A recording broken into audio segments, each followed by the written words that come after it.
If you want to change the world, start off by making your bed. If you make your bed every morning, you will have accomplished the first task of the day. It will give you a small sense of pride, and it will encourage you to do another task, and another, and another. And by the end of the day, that one task completed will have turned into many tasks completed. Making your bed will also reinforce the fact that the little things in life matter. If you can't do the little things right, you'll never be able to do the big things right. And if by chance you have a miserable day, you will come home to a bed that is made, that you made. And a made bed gives you encouragement that tomorrow will be better. To pass SEAL training, there are a series of long swims that must be completed. One is the night swim. Before the swim, the instructors joyfully brief the students on all the species of sharks that inhabit the waters off San Clemente. They assure you, however, that no student has ever been eaten by a shark, at least not that they can remember. But you are also taught that if a shark begins to circle your position, stand your ground. Do not swim away. Do not act afraid. And if the shark, hungry for a midnight snack, darts towards you, then summons up all your strength and punch him in the snout, and he will turn and swim away. There are a lot of sharks in the world. If you hope to complete the swim, you will have to deal with them. So if you want to change the world, don't back down from the sharks. Over a few weeks of difficult training, my SEAL class, which started with 150 men, was down to just 42. There were now 6 boat crews of 7 men each.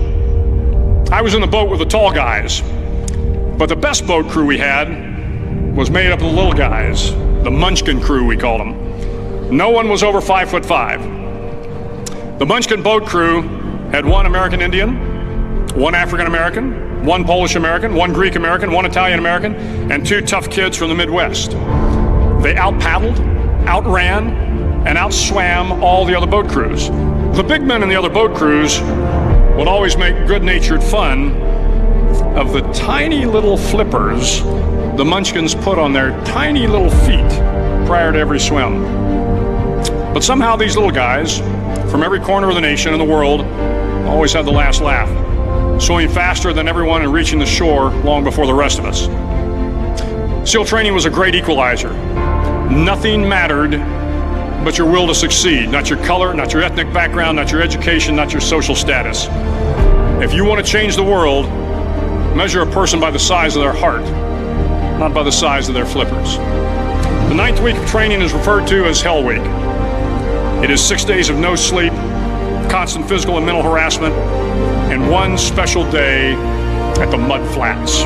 The Mud Flats are an area between San Diego and Tijuana where the water runs off and creates the Tijuana Sloughs, a swampy patch of terrain where the mud will engulf you. It is on Wednesday of Hell Week that you paddle down to the Mud Flats and spend the next 15 hours trying to survive the freezing cold, the howling wind, and the incessant pressure to quit from the instructors. As the sun began to set that Wednesday evening, my training class, having committed some egregious infraction of the rules, was ordered into the mud. The mud consumed each man till there was nothing visible but our heads. The instructors told us we could leave the mud if only 5 men would quit. Only 5 men, just 5 men, and we could get out of the oppressive cold.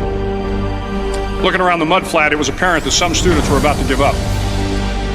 It was still over 8 hours till the sun came up. 8 more hours of bone-chilling cold. The chattering teeth and the shivering moans of the trainees were so loud, it was hard to hear anything. And then one voice began to echo through the night. One voice raised in song. The song was terribly out of tune, but sung with great enthusiasm. One voice became 2, and 2 became 3, and before long, everyone in the class was singing. The instructors threatened us with more time in the mud if we kept up the singing, but the singing persisted, and somehow the mud seemed a little warmer, and the wind a little tamer, and the dawn not so far away. If I have learned anything in my time traveling the world, it is the power of hope. The power of one person, a Washington, a Lincoln, King, Mandela, and even a young girl from Pakistan, Malala. One person can change the world by giving people hope.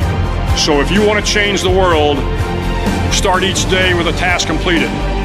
Find someone to help you through life. Respect everyone. Know that life is not fair and that you will fail often. But if you take some risks, step up when the times are the toughest, face down the bullies, lift up the downtrodden, and never ever give up. If you do these things, the next generation and the generations that follow will live in a world far better than the one we have today. And what started here will indeed have changed the world for the better.